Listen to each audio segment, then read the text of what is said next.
Should you buy a Volvo? We're going to take a look at what went wrong with this one and take a look around it.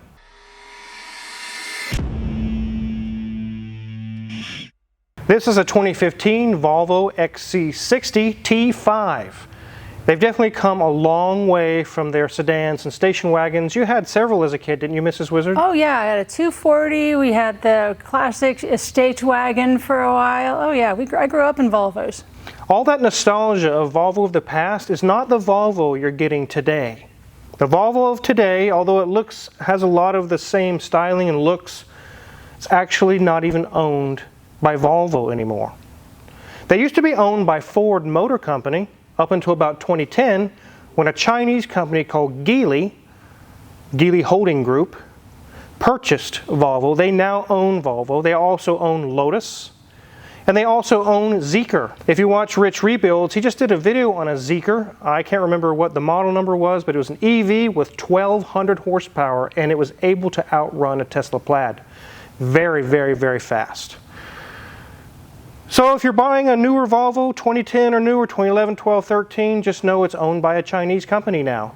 This one came in making a weird noise, and when you would put it in park, it would idle to 3,000 RPMs. The customer's almost scared to drive it. They're like, what is wrong with this thing? It's dangerous.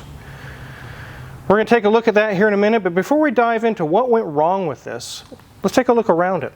As you can see, they are a KU fan. In the front of this Volvo, it looks very nice. It looks premium. It has kind of a pearl white color, metallic. It looks very nice as well. It has some big wheels on it. Let's take a look at what size they are. Those are 20-inch 10-spoke wheels to be exact. They look very nice on this car. The side of the car has no dents or scrapes or anything. The customer takes very good care of this one, and you'll see that as we go through what's all being done to it. Again, XC60 T5. It is a turbocharged engine. Very, very nice exterior. Let's hop under the hood and talk about what's going on there. Before we get the hood open, don't forget Mrs. Wizard has a lot of really cool part works. I've donated a lot of parts, Harley Davidson, car parts, transmission parts, all kinds of things. She's made some really cool pieces. Click the link in the description below. It'll take you to the auctions. They end August 20th. They're really, really good, guys. You should check it out.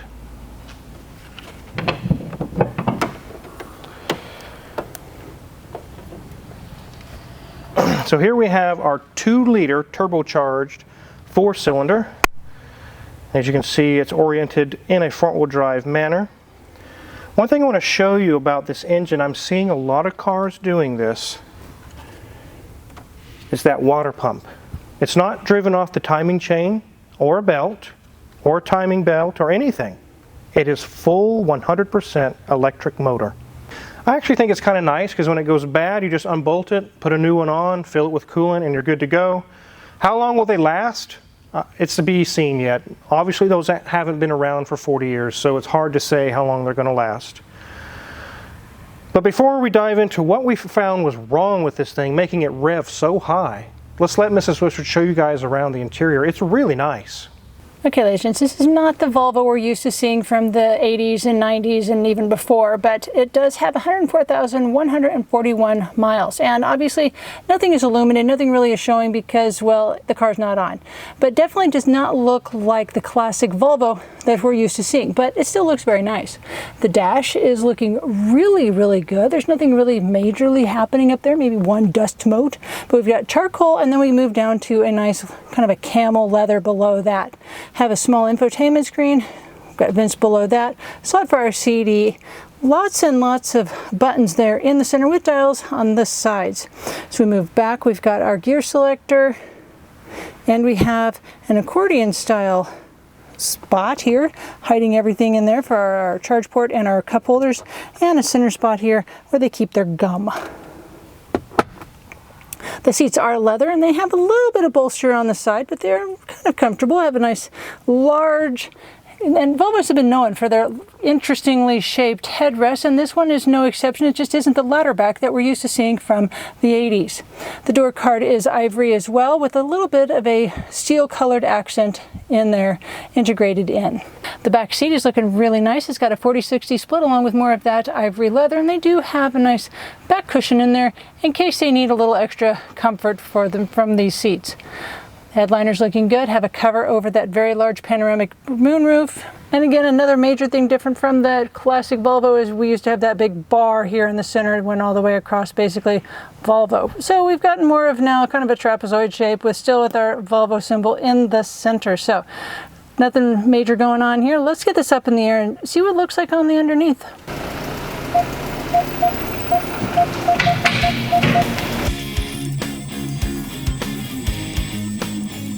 So where some of these could be all-wheel drive, this one appears to be front-wheel drive only. We do see kind of a cloth style cardboard, I don't know what you would call this material, a belly liner here. There's nothing leaking, nothing pouring out, so that's good. Whenever you want to know where your radiator is, you can usually look for these little rubber grommets, and right on top of it you can see there's the radiator, condenser, and everything in there. And it's all dry, it's not leaking. Check out our wheels and brakes. Brakes have about, let's see here, about 40% remaining. That boot is good. Sway bar link is good. Brakes the same over here. The boot is good. Sway bar link is good. And struts are not blown out. So even though the belly pan is in the way here, you can see the side of the engine up through this area. And again, that's where we would see a drive shaft or something if it was all-wheel drive. But this one is front-wheel drive. Here's our exhaust. Everything's intact. Comes around underneath our fuel tank, which is good because if you have to drop it, you don't have exhaust running right down the middle. What would normally be a differential or something here, there's nothing there. Let's check our rear wheels. Shock is not blown out. Sway bar link is intact. The brakes are about 60 or 70% remaining. No blown out shock. Sway bar link is good, and brakes are 60 to 70%, so I don't see any issues with the suspension or anything. So you saw this vehicle has single exhaust all the way down, but it splits it into two at the muffler, so it has more of a sporty look. So I don't see any serious issues. Let's get this thing on the ground and off the lift.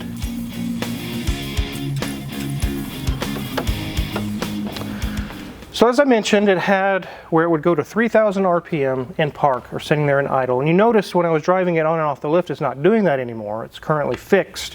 What could cause something to do that? A newer vehicle to surge that high?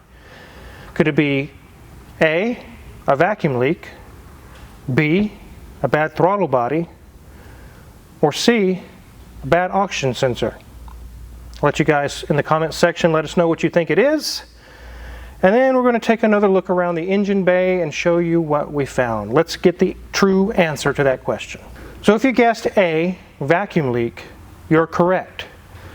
We always think in the 80s or 90s is where we had all these vacuum leak problems and people talked about vacuum leaks, and that's pretty much cured by now, isn't it? Wrong. It's as much a problem, if not worse a problem, than it's ever been. Especially when we're using tons of plastic parts, which we're going to show you today. When this thing would rev to 3,000, it sounded like someone, you know that noise, a clarinet reed when they're playing really badly, like that. It was really, really bad. I knew from experience that some sort of a diaphragm or a gasket or something has cracked or broken and making that noise, kind of like a reed on a clarinet, basically. So as we look at the engine, before we dive in, I want to show you on our throttle body, there's a plastic cover. Our intake is 100% plastic. The timing cover over here is plastic. This crankcase vent assembly is plastic. There's piping and things for the cooling system is all plastic. We've learned that plastic is not aging so well on these vehicles, especially when they have oil vapors or oil direct contact on them. I tell people with European vehicles, around 100,000 miles is when it starts to go downhill and you start having repairs every time you turn around. And it's usually because something plastic has failed, which is what happened on this one. It has 104,000 miles, just in time for plastic things to start failing. It was this, guys, our crankcase vent assembly. It was making a terrible racket, that honking clarinet noise, and when it would rev to 3,000.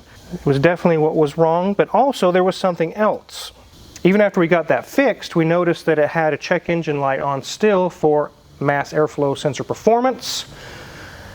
We did replace it with a new one. It is running beautiful now, perfect. But I want to show you the old parts and what went wrong with them. Revving at 3,000 RPM is not going to hurt the engine, but what it will hurt is if you put it into gear, it'll slam into gear. And also if it's in gear and it's revving that high, it could be unpredictable. It could lurch out in traffic or do things that it shouldn't be doing. Really is dangerous for the driver, not so much for the engine, until you get into an accident. Then it's dangerous for the engine. We did replace all 4 spark plugs at the customer's request. It had original Volvo spark plugs from the factory. People ask me, when should I replace my spark plugs? On modern cars today, right around 100,000 miles. And I typically, what I do is I wait till they start misfiring. I've seen cars go to 170,000 miles on original plugs. Now, if you don't feel like you want to wait to that point, 100,000 miles is a perfect time, just like we've done on this, to change it out. Now let's look at our airflow sensor. This is the original Volvo one. We put a new Denso unit. And if we look down in this hole, there's 2 little resistors, and they look white and fuzzy, like they've got a coating of something on them. That's where it's getting its faulty readings. I do not believe in cleaning mass airflow sensors. I've seen them get ruined by being cleaned. And when it has been successful, it lasts about 2 weeks, maybe 4 weeks, and then it fails again. We always replace them with a new one. And please, for the love of God, don't buy the cheapest airflow sensor you can buy. They always fail. Get Denso, Hitachi, Delphi. They're the name brands. Yes, you're going to pay $200 or $300 for one for the name brand. We wouldn't put no cheaper brands on there. The Chinese, Amazon ones, don't do it. Now let's take a look at this crankcase vent. All this does is the oil vapors go through it. It's able to drip any excess oil back into the engine, and the vapors get consumed into the intake. We can see that this little guy, the oil has gotten to it. It's not even sealing anymore. It's just flopping around. And then also, this little disc right here, there's a diaphragm that helps this system work properly. I'm going to pop this cap off. We're going to see how bad it is on the inside. Okay, there's a spring in there. Remove the spring. Look at that, guys. It looks like old newspaper from the 1800s. Look, there's the split. You see it? There's our clarinet reed noise revving to 3,000 RPMs right there. And of course that looks like it could be like a gas cap almost. We can't buy just that, can we? I didn't see anywhere you could buy on that. On some vehicles, and Mercedes-Benz especially, you can buy just that diaphragm. But as we saw on the other side, the other little pieces and bits and bobs that are inside of this thing are also starting to fail. I don't want to play games with the customer, and I'm sure they don't want to play games either. We just replaced the whole unit, and they're happy for a lot longer.